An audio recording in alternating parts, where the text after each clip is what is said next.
Beberapa hari yang lalu ketika video ini diupload, saya pernah membuat polling tentang tujuan teman-teman menjadi seorang programmer itu buat apa sih ke depannya. Nah, di situ saya membuat 3 pernyataan, yaitu menjadi freelancer, kedua menjadi seorang karyawan atau pekerja di sebuah perusahaan, dan ketiga menjadi seorang tenaga pengajar, misal menjadi dosen, menjadi guru atau tutor-tutor di kelas online seperti ya teman-teman. Nah, hasilnya ternyata dari ketiga pernyataan itu, ternyata teman-teman banyak memilih sebagai seorang freelancer ya teman-teman, dengan nilai 63%. Jadi seorang karyawan atau bekerja di sebuah perusahaan mendapatkan nilai 26%, dan sisanya menjadi tenaga pengajar sebanyak 11% ya teman-teman.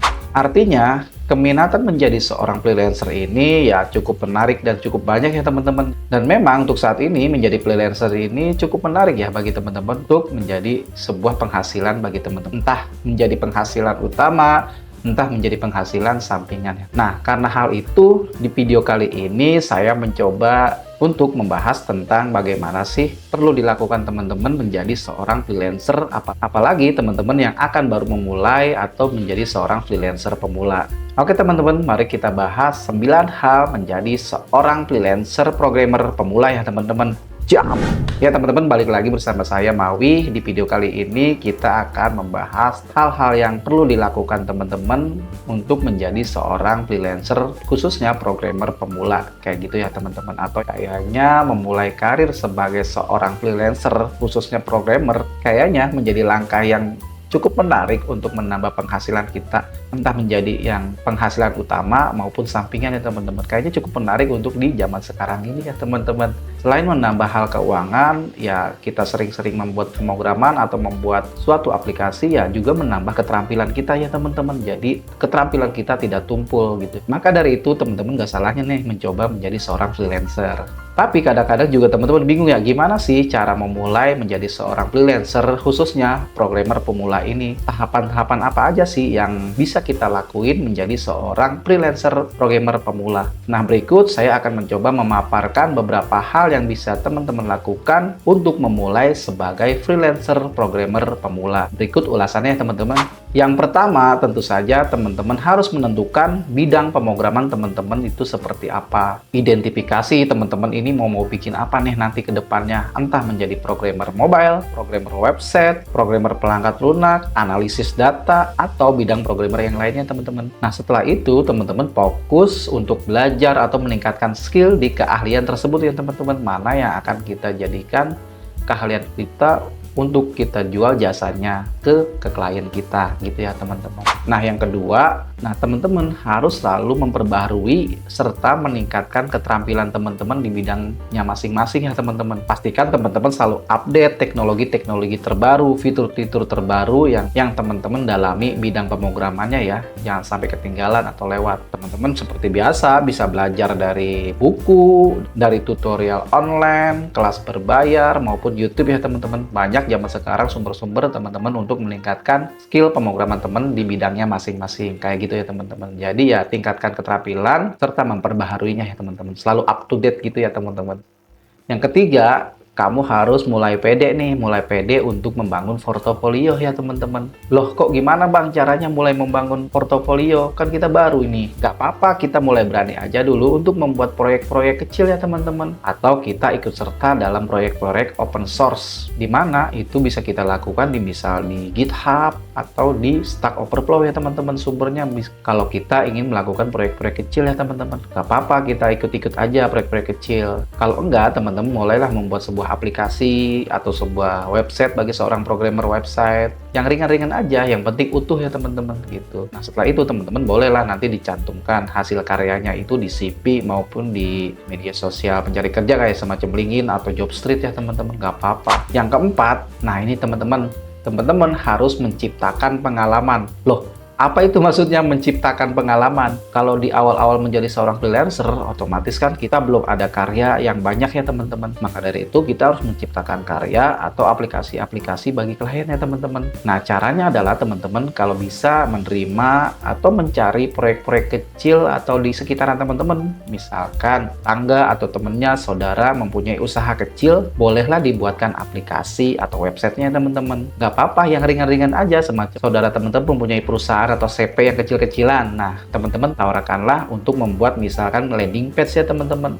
Kasih dengan harga rendah ya, kalau misalkan teman-teman memang butuh ya nggak apa-apa. Untuk pembuatannya gratis. Cuman kalau untuk hostingnya tetap minta pembayaran ya teman-teman. Ya murah kok, cuma paling 300-400an lah untuk hosting. Setidaknya teman-teman sudah memiliki karya yang bisa di hosting atau bisa di link nanti dicantumkan di portal pencarian kerja semacam Jobstreet atau LinkedIn. Nah teman-teman bisa punya link ini nih, link karya teman-teman gitu ya teman. Lakukan ini ya minimal 3 lah teman-teman melakukan hal itu untuk mengumpulkan karya-karya teman ya. Gak apa-apa memang berat di awal. Yang penting teman-teman sudah memiliki karya untuk dipamerkan terhadap klien kita ya. Memang berat di awal jadi seorang freelancer kayak gitu. Nah makanya mulai mencari-carilah tetangga kiri kanan atau semua yang ada usaha-usaha kecil, dibuatkan aja landing page atau aplikasi-aplikasi yang ringan aja gitu ya teman-teman.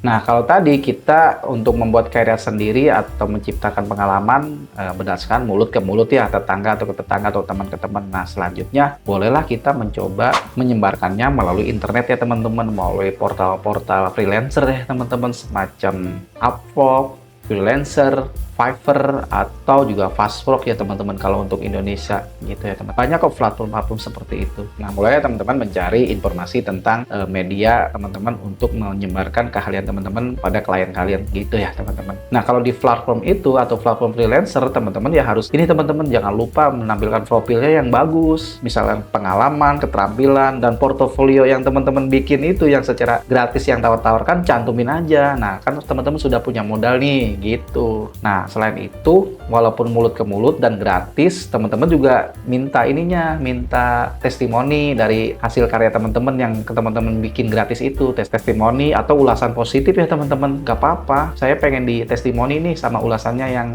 positif, ya pasti mau lah, kan udah gratis gitu teman-teman. Ya gitulah trik-triknya kayak gitu teman-teman. Nah selain itu kita juga harus promosiin ya teman-teman. Masa harus didiemin, kita promosiin di media sosial, kita sebarkan di media sosial, grup-grup bahwa kita ini punya profil di platform, bahwa kita ini sebagai seorang freelancer untuk mengerjakan keahlian masing-masing yang teman pilih ya nanti gitu ya teman-teman. Setelah kita bikin ya diem aja enggak, kita harus menyebarkannya di media sosial juga kayak gitu ya teman-teman ya.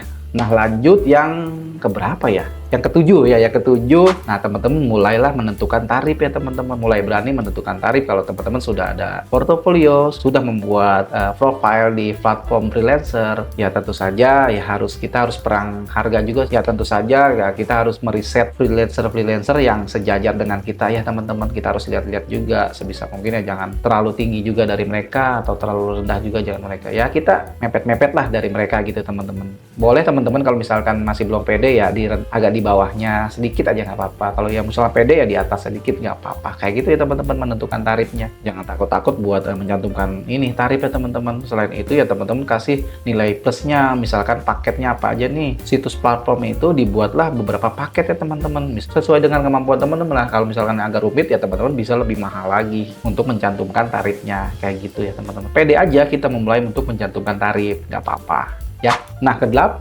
mulailah kita setelah ada klien jaga komunikasi yang baik ya teman-teman. Kalau ini sih lebih ke ranah pengaturan emosi kita ya teman-teman gitu ya teman. Kita harus sabar dan fokus ya teman-teman. Kalau misalkan klien kita ini nih ya sedikit agak bawel atau sedikit agak banyak maunya ya nggak apa-apa ya teman-teman. Itulah proses menjadi seorang freelancer teman-teman, melatih kesabaran juga nggak apa-apa. Ya itulah resiko menjadi seorang freelancer ya teman-teman. Yang terakhir yang keberapa ini? Yang ke-9 ya kalau nggak salah, ke-9.